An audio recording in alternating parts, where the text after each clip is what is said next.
Good afternoon. It's Freddie Vasquez with Basement Politics Unfiltered. Today I want to talk about the majority leader,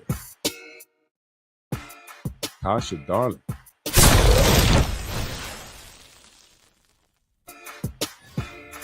Let's get it popping. Let's get it popping.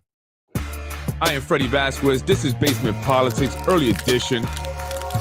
Good afternoon, Yonkers. Today I want to talk about the majority leader and the impact she's had here in the city of Yonkers and the upcoming election for mayor, because she will play a role in it one way or another.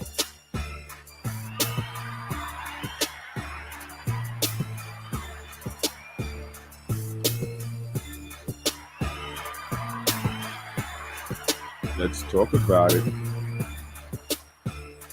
Who do you guys want to see for mayor?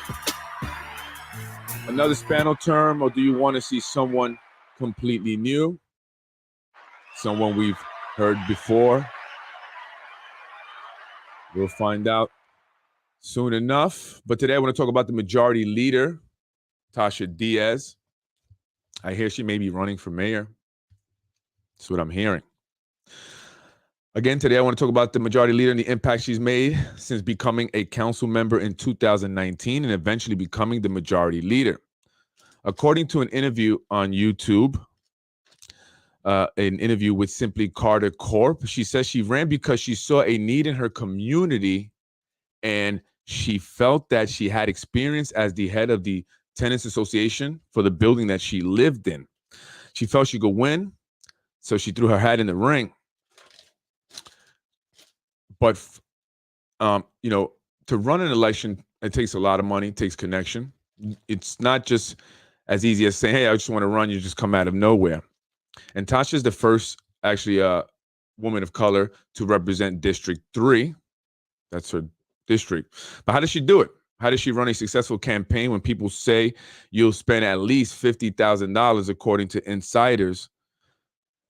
Someone like Councilman Moranti, according to people, spent almost $200,000 to win his reelection for the 6th district. The guy had a billboard on Tucker Hole Road, and I'm sure that cost some money.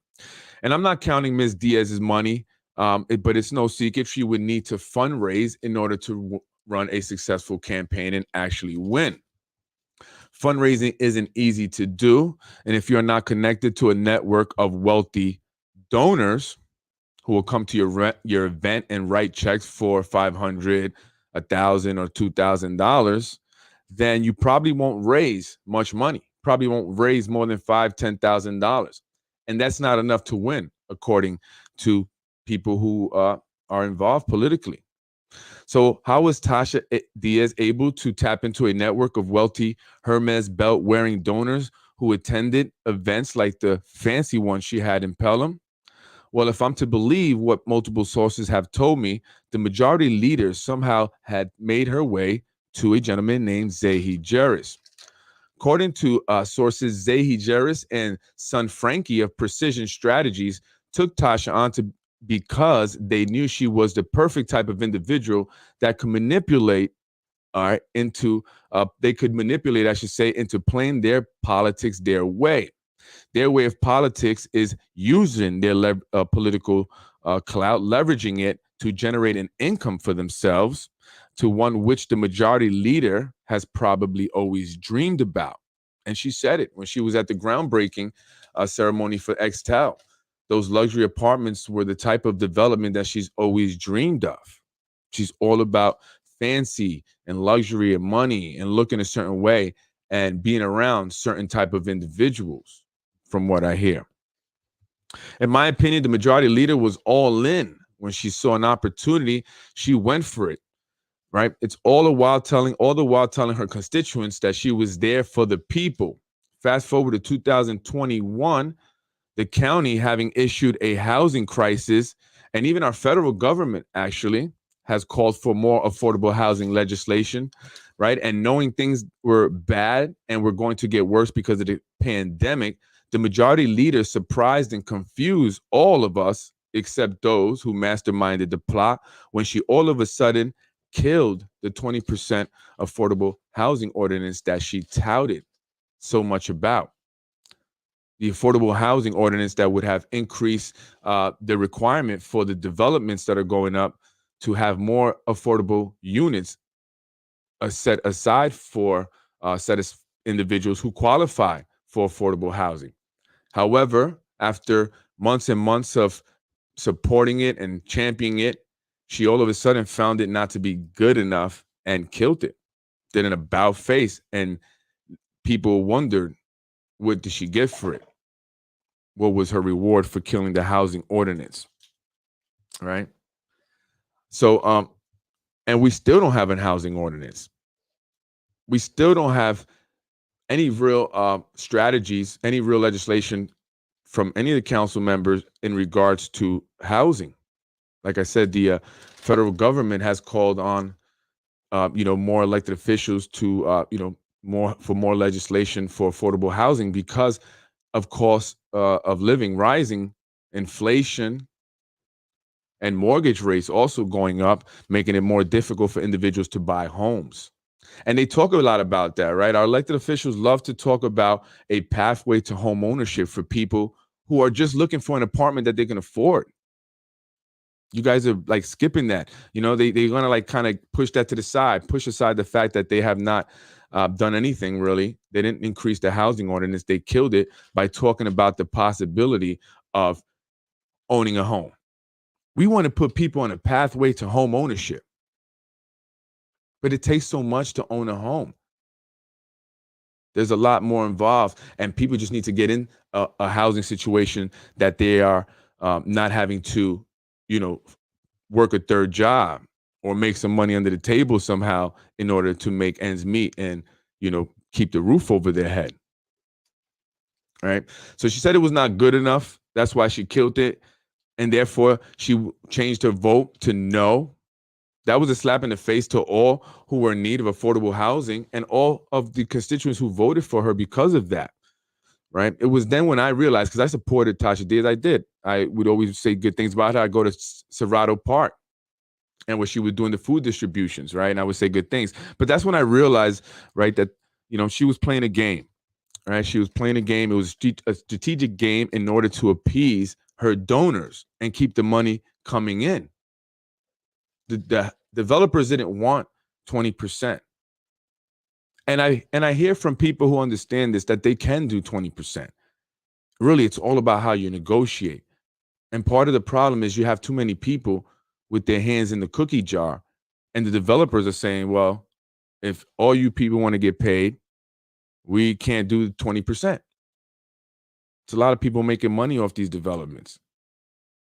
Right. And it's also a time thing. And I know there's a lot of problems in the building department, which is why they were rushing to change things around so they wouldn't delay things for the developers. Because one thing that developers really pay attention to is time. Time is money in developments. So if you're going to give us a hard time and we can't get permits or things done to the building department quick enough and we have delays, that's also going to cost us money. So we can't afford to have you guys increase the housing ordinance.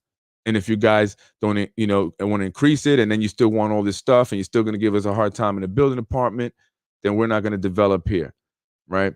So she had to kill the housing ordinance because she had to keep her money coming in. At her fancy events, it's developers, people with money, wearing Hermes shoes, Gucci shoes, Hermes belts, I should say, dressed all fancy. None of the people that she represents, none of her constituents, except for herself. She's the only one that was there from her district, right? So she understood from the very beginning that running a successful campaign and getting elected took money and something she didn't have. And I get it, Tasha. I get it. I get what it's like to not have. I get what it's like to not have and then all of a sudden be presented with all the stuff and be around, excess money and fancy things, material things. I get it. I get it. I totally get it. I totally get it. I can see how people get lost. I can see how you may get lost in it, especially when they experience it for the first time, the fancy dinners and events, the clothes, the connections. But you know what? I also get that you only experience it two ways. Tasha, you can only experience that life that you want two ways. You are either a money maker, meaning you generate the money, you get yourself there, or you are making money for somebody else. And that's why you are allowed to be there.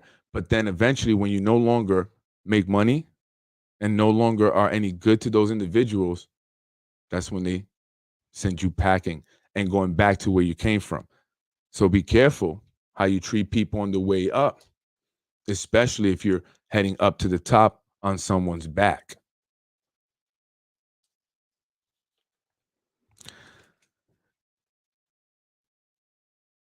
You know, you have to be careful how you treat others, Tasha. I hear you've been a little bit mean. You've been to other women in the council, been mean to constituents, people of the city, aggressive, and that's why they refer to you as the pit bull. You're their pit bull. You're the one that they want to go after, anyone who criticizes, who opposes the powers that be. But they're using you. They're using you to divide the Black and Latino community. They're using you to do their dirty work. And eventually they're going to be done with you because they really don't like you. I'm just telling you. I'm being honest. Not making this up. I'm trying to give you advice. I'm trying to help guide you through that world because I've been there, but I was a money maker. I started out making money for somebody, but I learned the game to become a money maker because I was going to stay in the game. And no one was going to have strings and pull my or make decisions for me or force me to make decisions that I did not want to make. All right. So you got to be careful what you're doing. You got to be careful the moves you're making and who you're associating yourself with. It's not going to last.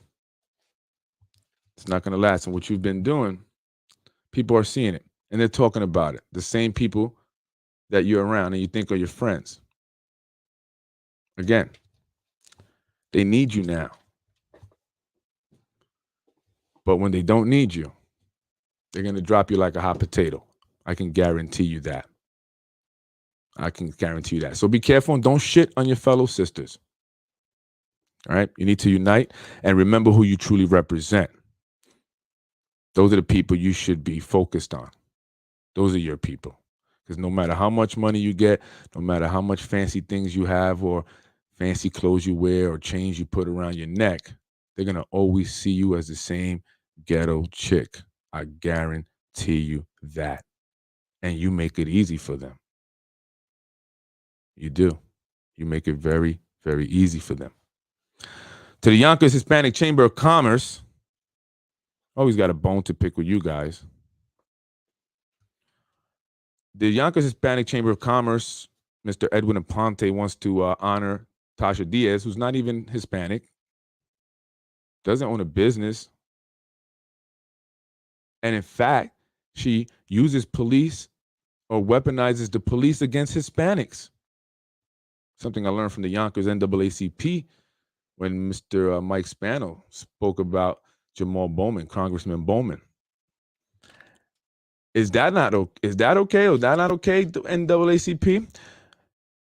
The majority leader has had a history of calling the police on Hispanic members of the community, but not just Hispanic members of the community, but I make it a point to say Hispanics because they were DACA recipients. She called the police on DACA recipients because they were protesting or speaking out, voicing their opinions. So she called the cops because she didn't like it. These are individuals who could have their DACA status revoked. She could cause problem for them. Are they not entitled to speak out? Are they supposed to just take whatever you give them because they are undocumented or they're DACA recipients? And is that okay, Hispanic Chamber of Commerce, that a non-Hispanic will call the police, weaponizing the police against them, potentially revoking their DACA status, having them deported possibly over what? Because she didn't like what they were saying? And this is the person that you guys are going to honor as the Hispanic Chamber of Commerce?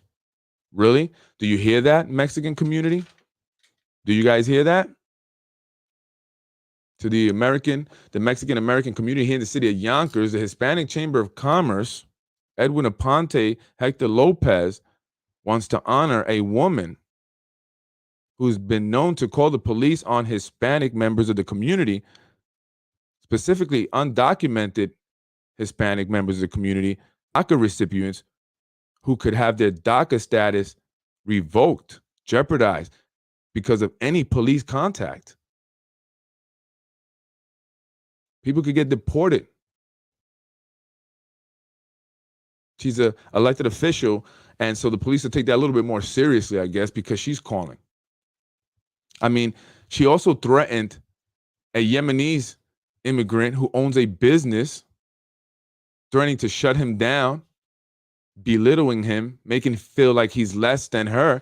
And he was upset because he says, I come here, I'm an immigrant, but that doesn't mean I'm stupid. I own businesses. The man's accomplished more than the majority leader. He contributes more to society, contributes more to our economy. And you think you're better than him? You think you're better than the DACA recipients, Tasha? You think you're better than undocumented members of our community, Tasha? You know you're not white, right? You're not rich either.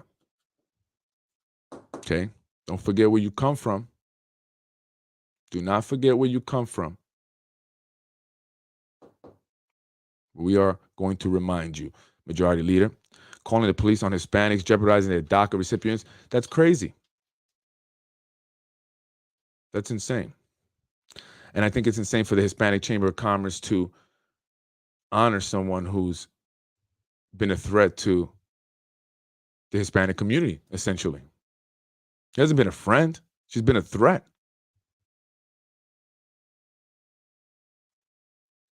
What's with the aggression? What's with the hate towards other people of color? Judging people, ridiculing people. Is it insecurity because it happens to you? They don't like you. I promise you that. They deal with you because they have to, because they need you. I'm Freddie Vasquez. This is Basement Politics. This is my lunch break special. Majority Leader, get it together, girl. Get it together. And you should be concerned. And you can get the Yonkers News Wire, the Yonkers Tribune, or whoever you want to write whatever they want. Doesn't going to change the fact that people are over it already. People want to see change. And there's an active effort to see that change come to fruition. Sorry. And for all you Latinos who are selling out, who think you're going to sneak up in there, play the game, sell out your own, because you think you're going to get somewhere, I promise you, as soon as you throw that hat in that ring, I'm all up on you. Basement Politics all up on you. We don't want to see you Latinos who have been a part of the nonsense thinking you're going to come in and become the mayor or any other elected official. You guys are done too. No more people coming from the past. We want to move forward. We want to change, not necessarily the entire city, but definitely our political system here. That has to change. That has to be more reflective of the people that live here in the city, and has to be a body of government that truly represents the people here in the city and not outside interests, as it's been doing so for so long now. So, yeah, you should be concerned. And John should be concerned too. I mean, I'd be concerned too if I was doing things that are possibly illegal and somebody was talking about it. Because if somebody like the DOJ wanted to investigate, they may find something. Something that could be illegal and cause me to go to jail. Oh, yeah, I'd be frightened. I would. I would be very scared. Especially this guy keeps talking about it. So yeah, I understand why. Should have left me alone. I tell people they should have left me alone. Anyway, I'm at it. Let me get back to work. Should have left me alone. Anyway, yeah, you guys should be scared. Freddie Vasquez, Basement Politics. Take care, folks. Have a great evening and rest of the day, and I will see you, I don't know, tomorrow. Take care.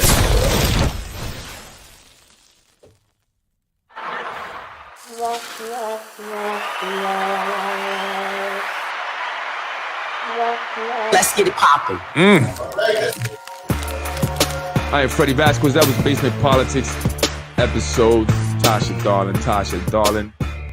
Will the majority leader get it together? Will she start to represent the people for once and not the developers, not the rich people she wants to be like, but the people that actually voted her in? We'll see. And Tasha, please. Everyone's talking about what you wore that day to the groundbreaking. It's not just me. Everybody's talking about it. They're talking about the poom poom shorts. Wasn't the place. Wasn't the time. Wasn't the place or the time. Freddie wins. Thank you, folks. I'm Freddie Vasquez. If you didn't get to watch the show, I'll run it again. Quick lunch break special. On the majority leader here, Tasha Diaz. Folks, I'll leave it up to you to make a decision.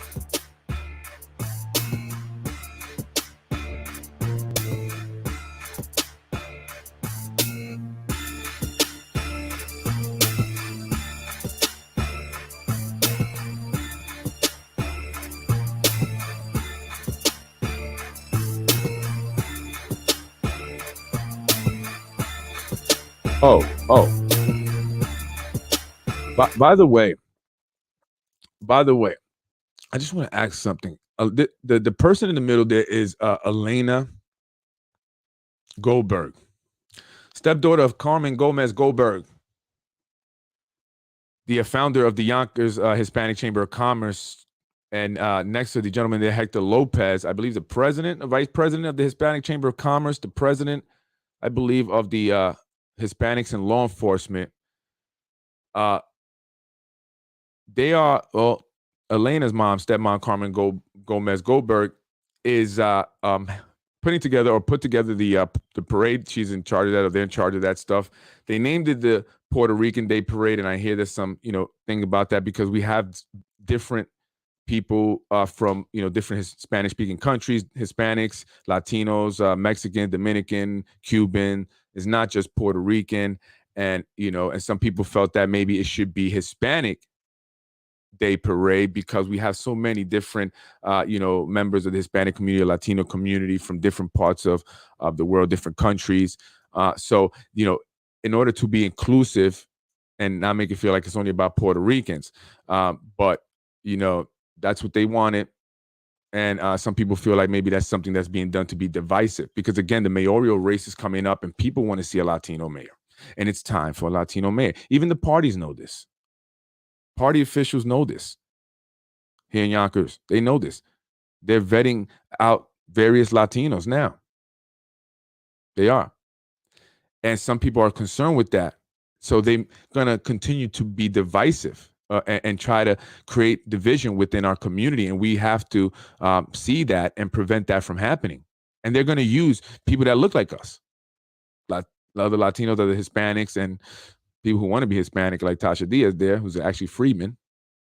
Here is Zahi Jerris's idea to change her name to Diaz to appeal to the Hispanic community. So you see what they'll do in order to appeal to the Hispanic community because they know how important the Hispanic community is going to be and is, especially if they get it together, unite.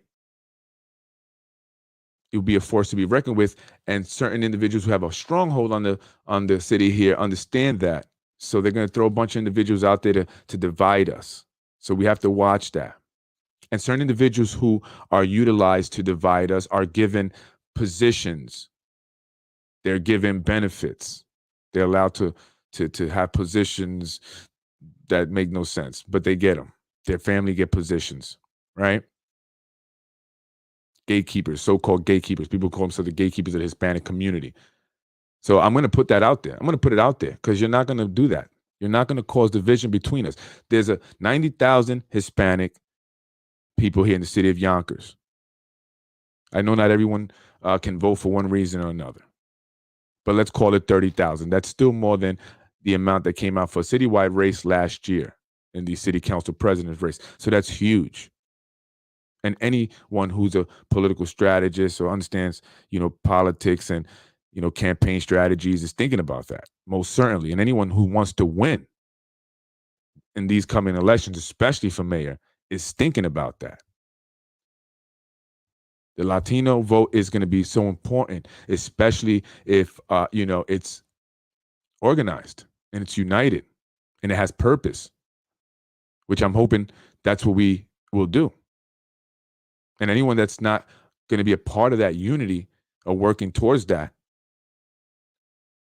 you're not, we're going to call you out. You're a sellout. You're a sellout. 1,000%.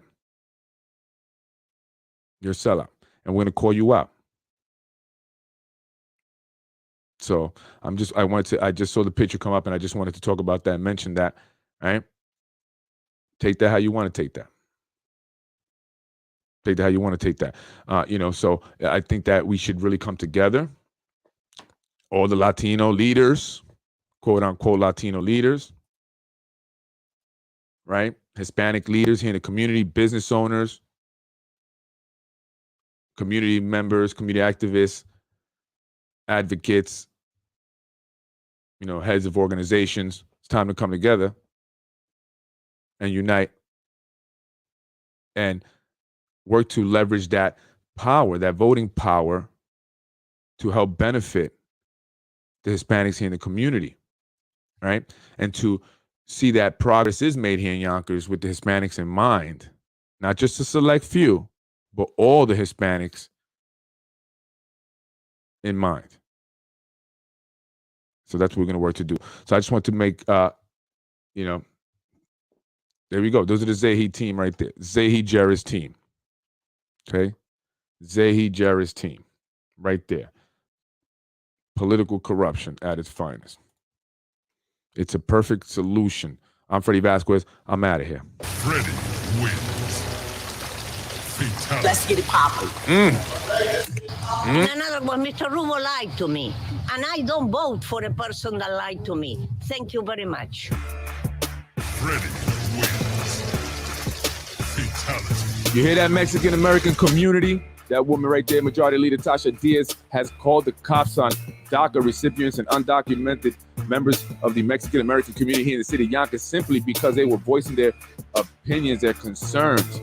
They have a right to be treated fairly and equally just because they are not documented or they are DACA recipients. Don't think because you're just handing them crumbs that we're supposed to be all grateful. Just because they're undocumented doesn't mean they can't speak out. We're going to represent them too. I'm going to represent you too.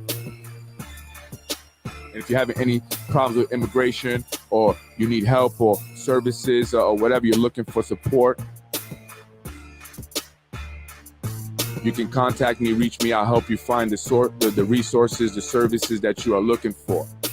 If you're having trouble communicating because of a language barrier, reach out to me, Freddie Vasquez, 914-467-0597. I will help you get you what you need.